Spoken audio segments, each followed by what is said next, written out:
Hi అండి. అందరూ బాగున్నారా? నేను చాలా బాగున్నానండి.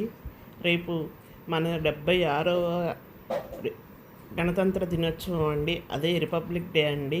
అందరికీ ముందుగానే గణతంత్ర దినోత్సవ శుభాకాంక్షలు. గణతంత్ర దినోత్సవ సందర్భంగా, అది రిపబ్లిక్ డే సందర్భంగా రిపబ్లిక్ డే తగ్గట్టుగా ఒక ముగ్గు వేసి చూపించాను. ఏదో మనకు చేతనైనంత వరకు మనం పర్యావరణాన్ని పరిరక్షించటం అన్న కాన్సెప్ట్తో వేసానండి. మీకు నచ్చితే కనుక ప్లీజ్ ఒక లైక్ చేయండి. కొత్త వాళ్ళు ఎవరైనా సరే నా ఛానల్ చూస్తే ప్లీజ్ సబ్స్క్రైబ్ చేసుకోండి. మీ ఫ్రెండ్స్కి, ఫ్యామిలీ మెంబర్స్కి షేర్ చేయండి. దీంతో ఈ ముగ్గుని ఒక కాన్సెప్ట్తో వేసానండి.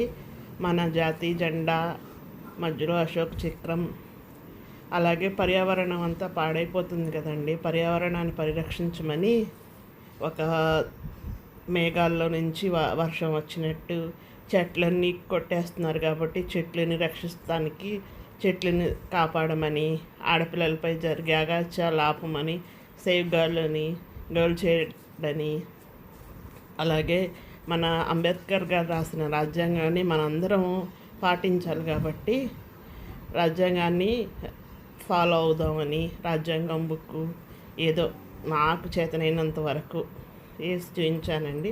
మీకు నచ్చితే మీరు కూడా ఒకసారి నా ముగ్గును చూడండి. ఇదైతే వాటిలో వేసుకోరు కానీ ఏదో కాన్సెప్ట్తో వేసి చూపించాను. ఎవరన్నా సరే రేపు ఏదన్నా పోటీలు ఉంటే చిన్నపిల్లలు లాంటి వాళ్ళు వేసుకుంటారని అలా చిన్నగా 9 చుక్కలు 3 వరుసలు 3 వచ్చే వరకు వేసి ఒక చిన్న ముగ్గులాగా షేర్ చేస్తానండి. Thank you.